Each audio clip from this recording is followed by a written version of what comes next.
Drill करने की हिदायत दी गई है। क्रैश ब्लैकआउट की भी मॉक ड्रिल करने की हिदायत दी गई है। आपको बता दें कि क्रैश ब्लैकआउट की भी मॉक ड्रिल करें, वजारत दाखिला की तरफ से ये हुक्म जारी कर दिया गया है। हाल ही में वजारत दाखिला ने यह अहम एडवाइजरी जारी की है। सभी रियासतों को मॉक ड्रिल करने का हुक्म दिया गया है। हमले का अलर्ट देने वाले सायरन की मॉक ड्रिल करने का आदेश दिया गया है। क्रैश ब्लैकआउट का भी मॉक ड्रिल करने की बात की गई है। आपको बता दें कि लगातार मरकज की तरफ से सख्त एक्शन देखने को मिल रहा है और इस बीच अहम कदम भी उठाए जा रहे हैं। इसी सिलसिले में अब वजारत दाखिला ने नई एडवाइजरी जारी की है, जिसमें रियासतों को मॉक ड्रिल करने का हुक्म दिया गया है। हमले का अलर्ट देने वाले सायरन की भी मॉक ड्रिल करने को कहा गया है। इसके साथ ही क्रैश ब्लैकआउट की भी मॉक ड्रिल करने की हिदायत दी गई है।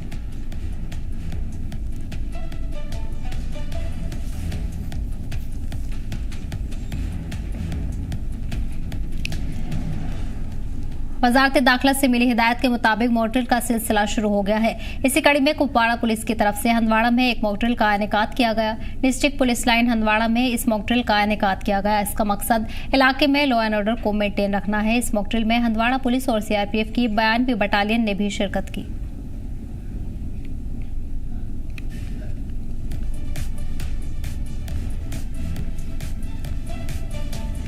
इस बीच आपको बता दें कि हंदवाड़ा पुलिस की तरफ से मॉक ड्रिल का इनेकाद किया गया, जिसमें तमाम सिक्योरिटी के हवाले से इंतजाम देखने को मिले। वज़ीर दाखिला की तरफ से एडवाइजरी जारी की गई है।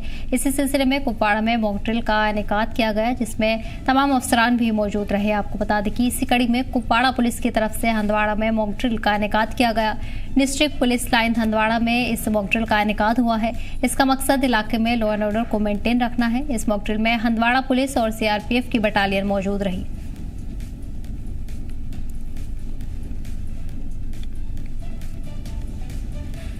और इस मॉक ड्रिल में हंदवाड़ा पुलिस के साथ साथ सीआरपीएफ की 92वीं बटालियन ने भी शिरकत की है। बड़ी तादाद में आर्मी के जवान इस इनेकाद में मौजूद रहे। आपको बता दें कि लॉ एंड ऑर्डर मेंटेन करने के मकसद से मॉक ड्रिल का इनेकाद किया गया। सीआरपीएफ के जवान शामिल रहे, साथ ही साथ 92वीं बटालियन ने भी इस मॉक ड्रिल में शिरकत की।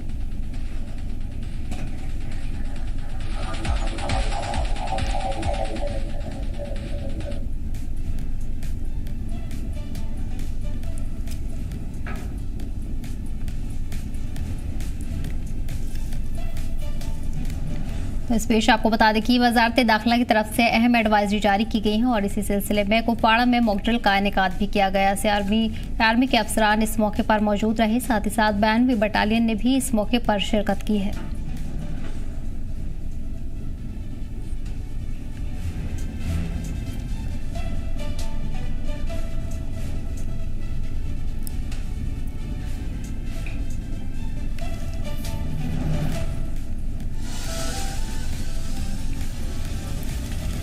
इस बीच आपको बता दें कि डिस्ट्रिक्ट पुलिस लाइन हंदवाड़ा ने इस मॉक ड्रिल का इनेकाद किया। इस दौरान तमाम आर्मी के अफसरान मौजूद रहे। तमाम आर्मी के जवानों की तरफ से इस मॉक ड्रिल का इनेकाद किया गया है, जिसका मकसद इलाके में लॉ एंड ऑर्डर को मेंटेन रखना है।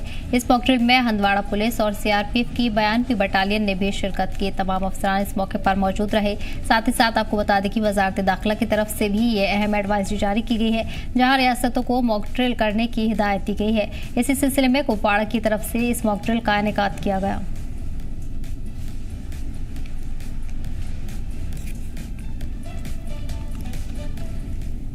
जम्मू कश्मीर के सीएम उमर अब्दुल्ला ने आज श्रीनगर सिविल सेक्रेटेरिएट में एक हाई लेवल मीटिंग की है। मीटिंग में बड़ी तादाद में लीडरान शामिल हुए। मीटिंग के दौरान उमर अब्दुल्ला ने सरकार की तरफ से पास किए गए बजट को जमीनी सतह पर पहुंचाने और सरकार की तरफ से जमीनी सतह पर काम करने पर जोर दिया है। इस मौके पर उन्होंने लीडरान को हिदायत दी है कि जब अगले 6 माह के बाद हम जम्मू शिफ्ट हों तो हमें इस दौरान हमारे डेवलपमेंट काम दिखने चाहिए। इसके लिए सबको मिलकर मेहनत से काम करना होगा।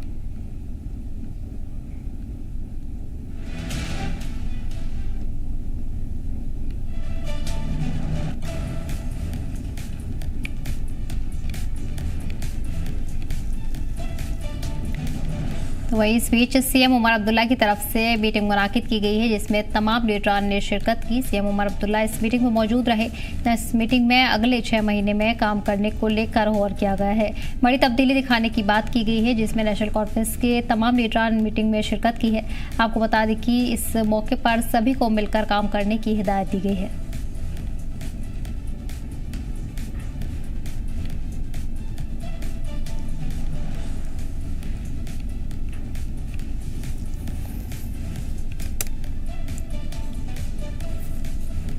तो वहीं इस मीटिंग में सीएम उमर अब्दुल्ला ने सरकार की तरफ से पास किए गए बजट को जमीनी सतह पर पहुंचाने और सरकार की तरफ से जमीनी सतह पर काम करने पर जोर दिया है।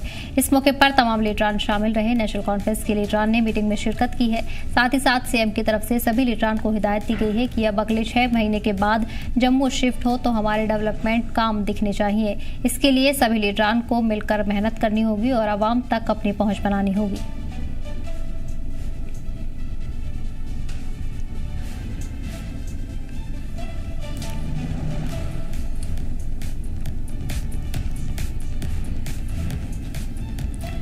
तो इस बीच सीएम उमर अब्दुल्ला की तरफ से लीडरान को हिदायत दी गई है, जहां सभी को काम करने की हिदायत दी गई है। इसके साथ आपको बता दें कि आज सिविल सेक्रेटरीट में भी हलचल देखने को मिली है। साथ ही साथ सीएम उमर अब्दुल्ला की तरफ से भी अपना कामकाज संभाल लिया गया है, जिसके बाद सीएम उमर अब्दुल्ला की तरफ से हाई लेवल मीटिंग मुनाकिद की गई है। तमाम लीडरान ने इस मीटिंग में शिरकत की है। साथ ही सभी लीडरान को काम करने की हिदायत दी गई। जानकारी के साथ हमारे नुमाइंदे मीर जुड़ गए हैं। मीर, फिलहाल क्या अपडेट मिल रहे हैं? सीएम उमर अब्दुल्ला की तरफ से हाई लेवल मीटिंग मुनाकिद की गई है। जी बिल्कुल, आज क्योंकि दरबार का पहला दिन था श्रीनगर का, और आज से ही जो है कश्मीर में सेक्रेटरीट का कामकाज जो है अब शुरू होगा। और सेक्रेटरीट को यहाँ पे शुरू करने का बेसिक मकसद ही यही है कि एडमिनिस्ट्रेटिव लेवल पे वो सभी काम किए जाएं जिनको लेकर आने वाले वक्त में जम्मू कश्मीर की फलाह और बहबूदी की जा सकती है, और खासतौर पर जो पब्लिक वेलफेयर इनिशिएटिव्स होते हैं उनको उठाया जाए। इसी जुमरे में जो है आज चीफ मिनिस्टर उमर अब्दुल्ला ने ये हाई लेवल मीटिंग बुलाई थी। इस मीटिंग में ना सिर्फ आला ऑफिसरान मौजूद थे, बल्कि जो मिनिस्ट्रियल लेवल के सभी जिम्मेदारान हैं वो भी इस मीटिंग में मौजूद थे, और सभी को इस बात से आगाह किया गया, मुतला किया गया कि वो इन आने वाले 6 महीनों में ज्यादा से ज्यादा लोगों के खदमात को लेकर जो है वो गामतन रहें। कोशिश यही रहे कि लोगों के मसाइल को हल किया जाए, अकाउंटेबल हर चीज को बनाया जाए, और खासतौर पर ये 6 महीने प्रोग्रेस के हो, डेवलपमेंट के हो, और पीसफुल एटमॉस्फेयर में हर एक काम करने के हो। उन्होंने सभी ऑफिसरान से ये कहा कि जो चीजें उनके दायरे में आती हैं उन सभी को करें, और जो मिनिस्ट्रियल लेवल पे हैं वो अपने ऑफिस के दायरे में जो भी उनके पास काम आते हैं वो उनको कर पाए। उन्होंने कहा कि जरूरी नहीं है कि वो एक महदूद हिसाब से काम करें, बल्कि कोशिश करें कि अपने ऑफिस से बाहर जाके वो पब्लिक में आए और लोगों के हक के हवाले से काम करें। जहां पे भी लोगों की जरूरियात है उनको पूरा करने की कोशिश करें, और लोगों से मालूमात फराहम कोशिश करें कि उनको किस तरह की प्रॉब्लम से दो चार होना पड़ता है, ताकि उन सभी दिक्कतों का अजाला किया जाए। उन्होंने कहा कि ये एक गोल्डन अपॉर्चुनिटी है सरकार के लिए कि जिस तरह से बजट के हवाले से हम बात करें, या यहाँ पे डेवलपमेंट या प्रोग्रेस के जो प्रोजेक्ट्स है उनको शुरू करने की बात करें। उन्होंने कहा कि ये 6 महीने काफी अहम है सरकार के लिए, और कोशिश यही की जानी चाहिए कि ज्यादा से ज्यादा काम जो है इन 6 महीनों के अंदर किया जाए। उन्होंने ये भी कहा कि जब ये दरबार मुँह जम्मू की तरफ रुजू करेगा तो हमारे पास एक मुकम्मल लिस्ट होनी चाहिए, और वो लिस्ट कंप्लीटेड वर्क्स की होनी चाहिए, डेवलपमेंट्स की होनी चाहिए, सक्सेसफुल प्रोग्रेस की होनी चाहिए, और इसमें किसी भी कोताही की या एक्सक्यूज की कहीं पे कोई गुंजाइश नहीं रहेगी, क्योंकि सरकार लोगों के लिए बनी है और अकाउंटेबिलिटी इसका एक प्राइम फोकस रहेगा। जी बिल्कुल। फिर ऐसे में इस दौरान शुरुआती दौर में किन अहम चीजों पर उमर सरकार काम कर सकती है, क्योंकि सभी लीडरान को सख्त काम करने की हिदायत दी गई है?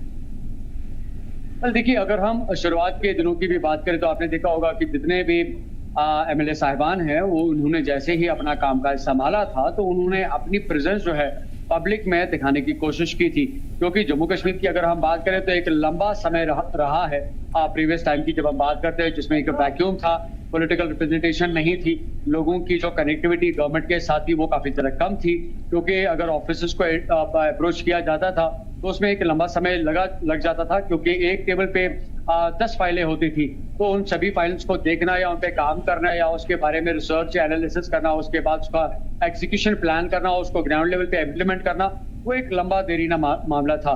लेकिन अब जिस तरह से एमएलए साहिबान जो कि अभी लोगों के चुनिंदा रिप्रेजेंटेटिव्स हैं सरकार के लिए, वो अब लोगों में जा सकते हैं, इलाके में जा सकते हैं, वहाँ पे जो मांगे हैं लोगों की, वहाँ पे जो मसाइल हैं जो जिनसे लोग दरपेश हैं, उन मसाइल को बिल्कुल फेस टू फेस वो कम्युनिकेट करके जो है उन सभी मुद्दों को देख सकते हैं, उन प्रॉब्लम्स को खुद फील भी कर सकते हैं और रियलाइज भी कर सकते हैं। और ऑटोमेटिकली जब कोई इंसान खुद किसी प्रॉब्लम को रियलाइज करता है तो ऑब्वियसली उसको इम्प्लीमेंट या उसका जो एग्जीक्यूशन प्लान जो है उसके माइंड में उसका पूरा एक फ्रेमवर्क, एक चार्ट वर्क जो है वो मुकम्मल तौर पर बन जाता है। तो ये एक बड़ी डेवलपमेंट है गवर्नमेंट बनने के बाद। और ऑब्वियसली यही लगता है कि जो भी डेवलपमेंटल प्रोजेक्ट्स हैं लोगों के हवाले से, चाहे हम सड़कों की बात करें, इलेक्ट्रिसिटी की बात करें, साफ सफाई की बात करें या रोजगार के मामला की भी अगर हम बात करें, तो ये कुछ मोस्ट डिमांडेड चीजें रहती हैं आवाम की, जिसको लेकर वो अक्सर अपनी ग्रीवेंसेस सरकार के सामने रखते हैं। तो उम्मीद यही की जा रही है कि जिस तरह से बजट सेशन में भी कई सारी चीजों को रखा गया है या इनफैक्ट मैनिफेस्टो में भी कई सारी चीजों को रखा गया है, कई सारी गारंटीज भी लोगों को दी गई हैं इलेक्शंस के इनिशियल डेज में, तो एक्सपेक्टेड यही है कि जो उस चार्टर में पूरी जो चीजें मेंशन्ड हैं उन सभी को जो है प्राइमरीली इन 6 मंथ्स में कंप्लीट करने की कोशिश की जाएगी। और अगर कुछ कंप्लीट होता भी नहीं है लेकिन इनिशिएट करना जो है वो एक बड़ी बात है। अगर इनिशिएट होता है तो ऑब्वियसली वो टाइम टेकिंगली वो कंप्लीट किया जा सकता है, बट इनिशिएट करना बहुत ज्यादा इंपॉर्टेंट है और इनिशिएट करने के लिए पहले ग्राउंड में आने की बहुत बड़ी इंपॉर्टेंस है। तो सभी एमएलए साहिबान को कहा गया है कि वो पब्लिक में रहें, पब्लिक की प्रॉब्लम्स को सुने, खुद वहां पे जाके उन सभी मामलात को देखें, तब उसको लेकर जो है वो काम करने की कोशिश करें ताकि जल्द से जल्द। ठीक है अमीर उमर, तमाम जानकारी के लिए बहुत बहुत शुक्रिया। फिलहाल बढ़ेंगे अगली खबर की। नेशनल कॉन्फ्रेंस ने एक बार फिर दोहराया है कि पहलगाम दहशतगर्दाना हमले में शामिल लोगों के खिलाफ भारत सरकार कार्रवाई का हक महफूज रखती है और नेशनल कॉन्फ्रेंस समेत सभी पार्टियों ने इसकी हिमायत की है। सहाफियों से बात करते हुए पार्टी तर्जुमान इमरान नबी डार ने कहा है कि हमले में ज़ाबहक लोगों के अहले खाना के साथ ही जम्मू कश्मीर के लोग ये चाहते हैं कि हमलावरों और इसकी साजिश करने वालों को उनके अंजाम तक पहुंचाया जाए। साथ ही उन्होंने मरकजी सरकार से अपील की है कि सरहदी इलाकों में रहने वाले लोगों की जान माल की हिफाजत को भी यकीनी बनाए। सब पार्टी ने ऑलरेडी अपना जो स्टैंड क्लियर किया हुआ है कि हम गवर्नमेंट ऑफ इंडिया के हर एक इकदाम के साथ हैं। ये डोमेन गवर्नमेंट ऑफ इंडिया को है और as and when government of India decides the action, what kind of action is to be taken they will take. And हमारा बस यही है कि हमारे लोगों की जो आईबी इंटरनेशनल बॉर्डर और एलओसी पे रह रहे हैं, गवर्नमेंट ऑफ इंडिया को इंश्योर करें कि उनकी लाइफ और उनकी प्रॉपर्टी को बचाया जाए। जो फैमिलीज, विक्टिम फैमिलीज जिनके साथ, वो भी डिमांड करते हैं एक्शन पे और हम भी चाहते हैं कि उन ताकतों के खिलाफ एक्शन हो जिन्होंने ये इनह्यूमेन एक्ट किया। अननेसेसरी कश्मीर और कश्मीरी लोगों को और कश्मीरी जगहों को टारगेट न बनाया जाए। हम चाहते हैं कि स्टेट गवर्नमेंट्स और यूनियन गवर्नमेंट की तरफ से एक बाज़ाब्ता मैसेज जानी चाहिए तमाम सरकारों को कि इंश्योर करें कि हेट ड्रिवन प्रोपेगेंडा कश्मीर और कश्मीर के लोगों के खिलाफ बंद हो। पहलगाम हमले को आज 13 दिन बीत गए हैं, लेकिन उस हमले से दिल पर लगे जख्म अभी भी नहीं भरे हैं। आज पीडीपी लीडर महबूब मुफ्ती ने पहलगाम पहुंचकर वहां मकामी लोगों से मुलाकात की है। हमले के बाद मकामी लोगों की जिंदगी किस तरह मुतासिर हुई है, इस बात को महबूब मुफ्ती ने उनसे बातचीत कर जानने की कोशिश की। इस दौरान उन्होंने जम्मू कश्मीर पुलिस के जरिए पूछताछ में लिए गए हिरासत में लोगों पर कार्रवाई करने पर सवाल उठाए हैं। साथ ही उन्होंने कहा कि पहलगाम में जम्मू कश्मीर के भाईचारों को जिंदा रखा। ये लोग जख्मियों को कंधे पर घोड़े पर बैठाकर लेकर गए। कश्मीर के लोगों ने सयाहों को शहीद होते हुए देखा है। इन लोगों ने सयाहों की जान बचाने के लिए अपना खून बहाया है। इसके बावजूद मदद करने वालों को ही थानों में बुलाया जाता है। साथ ही उन्होंने इस मौके पर पहलगाम हमले में हलाक आदिल शाह का भी जिक्र किया। इसके साथ ही कुलगाम खुदकुशी मामले पर भी तशवीश का इजहार किया है। हम इंडियन आर्मी है, बैठो आप लोग। ज्यादा तकलीफ दे चीज थी क्योंकि उन्होंने अपनी आंखों से देखा, हमने टीवी पे देखा, इन्होंने आंखों से वो बेदर्दी से हमारे लोगों को शहीद होते हुए देखा, कंधों पे उठाए और इन्होंने कोशिश की, जितना भी इनसे हो सका इन्होंने कोशिश की कि ज्यादा से ज्यादा लोगों की जान बचा सके। जिसके लिए एक आदिल शाह हमारा शहीद वहां हो गया, जान बचा, अपनी दे दी उसने बचाते हुए। इन लोगों ने कंधों पे लाया, अस्पताल ले गए, खून दिया, सब कुछ किया।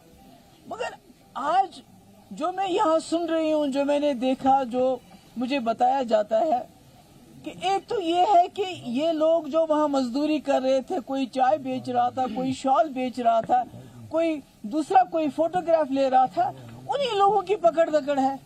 उन्हीं लोगों को सवेरे थाने पे बुलाया जाता है, दिन को भूखा रखा जाता है, शाम को वापस भेजते हैं घर। तो ये क्या है? LASDC ले और UNESU की तरफ से 5 रोजा international disaster risk management workshop for galleries का इनेकाद किया गया। The Indira Gandhi national centre of arts and department of archives archaeology and museums के ताउन से ये प्रोग्राम मुनाकिद हुआ, जिसमें 90 से ज्यादा लोगों ने शिरकत की है। इसका मकसद कल्चरल इंस्टीट्यूशन को हादसात के वक्त हर तरह के हालात के सामने करने के लिए तैयार रखना है। ये वर्कशॉप एक बड़ा इम्पोर्टेंट वर्कशॉप है जो in collaboration with Indira Gandhi National Center for Arts and Department of Archives, Ladakh autonomous hill development council और यूनेस्को की माध्यम से ये प्रोजेक्ट या वर्कशॉप कर रहा है, जो एक बड़ा इम्पोर्टेंट है, जिसके बारे में हमें आर्काइव्स जैसे लाइब्रेरीज में क्या चैलेंज आता है डिजास्टर के टाइम, इसके बारे में यहाँ बताया जाएगा, जिसमें मुख्तलिफ इंस्टीट्यूशन से लोग यहाँ पर आज पार्टिसिपेट कर रहे हैं। जो बड़ा एक हमारे लद्दाख के लिए फर्स्ट टाइम ऐसा वर्कशॉप हो रहा है। श्रीनगर निशात बाग इलाके में खातून के साथ ज्यादती हुई, जिसके बाद उसे अस्पताल में भर्ती करवाया गया, जिसके बाद उसकी मौत हो गई। इस वाक़े से वादी में एक बार फिर गम की लहर है। बड़ी तादाद में लोग उस खातून के जनाजे में शिरकत की है। इलाके के लोगों ने उसकी मौत पर गम का इजहार किया है और कहा है कि वो एक मेहनत कश खातून थी। जिन लोगों ने इस खातून के साथ ऐसी हरकत की है, उनके खिलाफ सख्त कार्रवाई की जाए ताकि आइंदा किसी दूसरे के साथ ऐसा न हो। जब तक जम्मू कश्मीर के अंदर शराब के ठेके बंद ना किए जाएं, तब तक इस तरह के वाकयात जो हैं वो होते रहेंगे। लेकिन जम्मू कश्मीर की असम्बली पे एक बदमना दाग ये भी है कि असम्बली के अंदर एक बिल पेश हुई कि हम जम्मू कश्मीर के अंदर शराब के ठेकों को बंद करें, लेकिन सरकार ने इस पे बहस करने के लिए मौका नहीं दिया गया। क्या वजह है? अगर गुजरात के अंदर शराब के ठेके बंद कर दिए गए हैं, अगर बिहार के अंदर शराब के ठेके बंद कर दिए हैं, तो जम्मू कश्मीर के अंदर शराब के ठेकों को क्यों नहीं बंद कर दिया? श्रीनगर के निशात इलाके में एक तशवीशनाक मामले से सनसनी फैल गई है, जहां मुबैना तौर पर एक आदिवासी खातून के साथ जिनसी हरासनी के बाद उसका कत्ल कर दिया गया। वहीं श्रीनगर पुलिस ने इस मामले में FIR दर्ज कर फौरी कार्रवाई शुरू कर दी है। वहीं जम्मू कश्मीर के सियासी लीडरान ने भी इस मामले पर गहरा दुख जाहिर किया है। हंदवाड़ा के विधायक और JKPC चीफ सज्जाद लोन ने इसे वहशियाना हरकत बताया और फास्ट ट्रैक ट्रायल के जरिए दोषियों को कड़ी सजा देने का मुतालबा किया है। उन्होंने अफसरान पर जोर देते हुए कहा है कि वो मुतासरा को इंसाफ को यकीनी बनाए और साथ ही साथ जल्द ही कार्रवाई करें।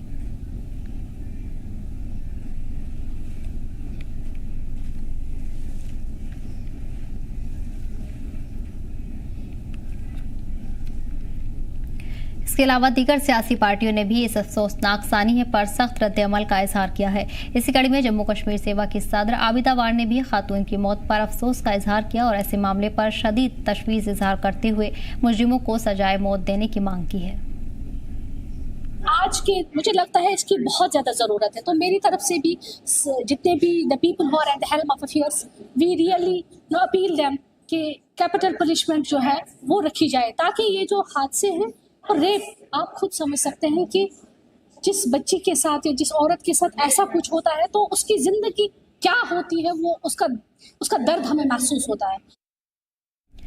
पुंछ जिले की सुरनकोट तहसील के बफलियाज में देर शाम से सिक्योरिटी जवान, पुलिस, SOG और CRPF के साथ फौज की टुकड़ियों ने जॉइंट सर्च ऑपरेशन चलाया है, जिसमें पुंछ के एडिशनल SP मोहन शर्मा की अगुवाई में बड़ी तादाद में सिक्योरिटी के जवानों ने हिस्सा लिया।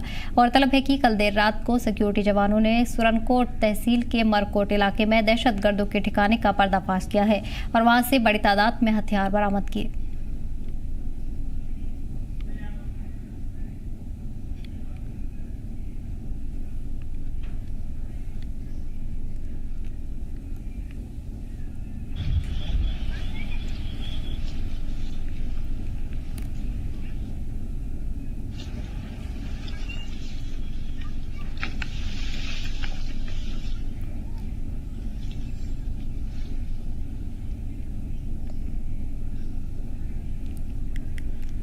रामबन पुलिस और जिला इंतजामिया की तरफ से एक अनोखी पहल देखने को मिली है। इंतजामिया और पुलिस ने लीफ मंकी हाइकिंग क्लब के साथ मिलकर सी शैल एग्जीबिशन का इनेकाद किया है।